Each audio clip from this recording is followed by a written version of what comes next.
ఛత్తీస్గఢ్లో మరో దారుణం చోటు చేసుకుంది. 4 రోజుల క్రితం బీజేపీ నేతను నక్సలైట్లు కత్తులతో పొడిచి చంపగా తాజాగా మరో బీజేపీ నేతను కాల్చి చంపారు నక్సలైట్లు. బుధవారం సాయంత్రం జరిగింది ఈ హత్య. ఇక బీజాపూర్లోని బురుపాని గ్రామానికి చెందిన బీజేపీ నేత కైలాష్ నాగ్ వృత్తిరీత్యా గుత్తేదారు. తన గ్రామంలో చెరువు తవ్వడం కోసం ఆయన జేసీబీని అధికారులకు ఇచ్చారు. రాష్ట్ర అటవీ శాఖ ఆధ్వర్యంలో ఈ పనులు జరుగుతున్నాయి. చెరువు తవ్వడం పనులు జరుగుతున్న సమాచారం తెలుసుకున్న నక్సలైట్లు గ్రామానికి చేరుకున్నారు. అనంతరం జేసీబీకి నిప్పంటించారు. అడ్డొచ్చిన కైలాష్ను దారుణంగా కాల్చి చంపి అక్కడి నుంచి పరారయ్యారు.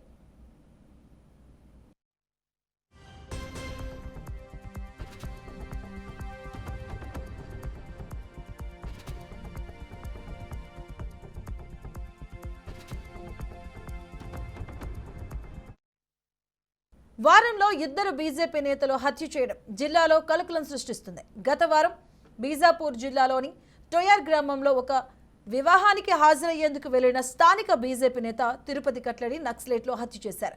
2023 నవంబర్లో బీజేపీ నారాయణపూర్ జిల్లా ఉపాధ్యక్షుడు రతన్ దుబేను దారుణంగా నరికి చంపారు. 2023 జూన్లో బీజాపూర్ జిల్లాలోని బీజేపీ నేత హత్యకు గురయ్యాడు.